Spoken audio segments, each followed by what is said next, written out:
राजा का भूतकाल, एक शिक्षाप्रद कहानी। एक बड़ा ही समृद्ध और खुशहाल राज्य था। इस राज्य का राजा बड़े ही साफ दिल का, सेवाभावी और भगवान में अटूट विश्वास रखने वाला था। राजा को किसी चीज की कोई कमी नहीं थी। राज्य के सारे लोग राजा से बेहद प्यार करते थे और उसका हर कहा किसी हुक्म की तरह मानते थे। फिर भी राजा जैसे जैसे बूढ़ा होता जा रहा था, वो दुखी रहने लगा था। राजा के दुख का कारण था उसे पुत्र का न होना। हालांकि राजा की एक पुत्री थी जो बड़ी हो चुकी थी और उसके विवाह का विचार भी अब राजा करने लगा था। राजा अपने बुढ़ापे में संन्यास लेकर प्रभु भक्ति करना चाहता था, लेकिन उसके सामने सबसे बड़ी समस्या यही थी कि राज की बागडोर किसे सौंपी जाए। एक रात इसी चिंता में राजा काफी देर तक भगवान का नाम जपते जपते सो गया। उस रात राजा को सपने में भगवान का साक्षात्कार हुआ और उसे उसकी सारी समस्याओं का समाधान मिला। सवेरे उठते ही राजा ने बड़े प्रसन्न मन से एक सभा बुलाई और ऐलान कर दिया कि उसके महल के दरवाजे पर कोई भी पहला आदमी आएगा, उसी से राजकुमारी की शादी की जाएगी और उसे ही राज्य का राजा घोषित किया जाएगा। सभी लोग जो सभा में मौजूद थे राजा का ऐसा अजीब ऐलान सुनकर काफ़ी अचंभित हुए, लेकिन सभी लोग जानते थे कि राजा बिना बात के ऐसा कोई भी मूर्खतापूर्ण काम नहीं करेगा। इसलिए उन्होंने राजा को ऐसा करने का कारण पूछा।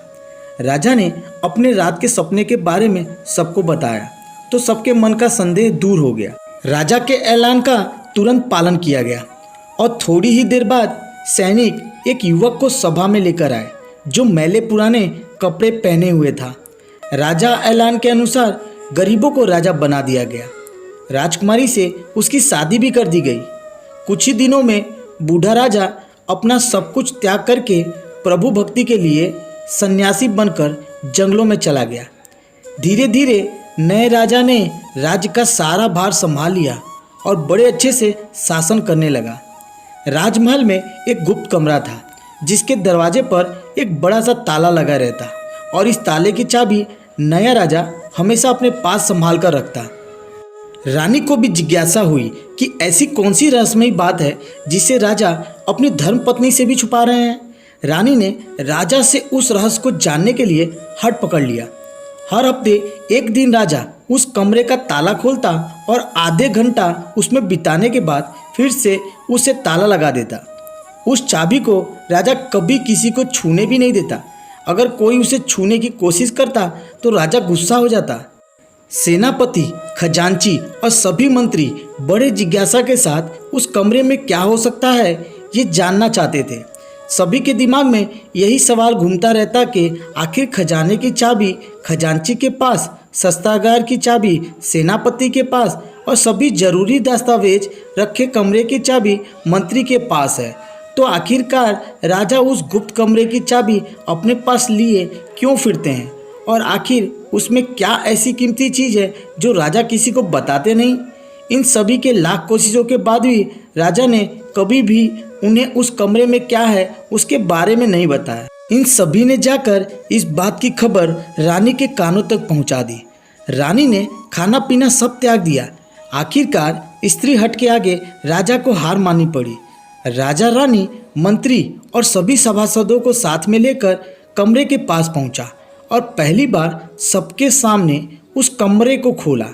सभी देखकर हैरान थे क्योंकि उस कमरे में कुछ भी नहीं था सिवाय एक फटे पुराने कपड़े के जो दीवार पर टंगा हुआ था।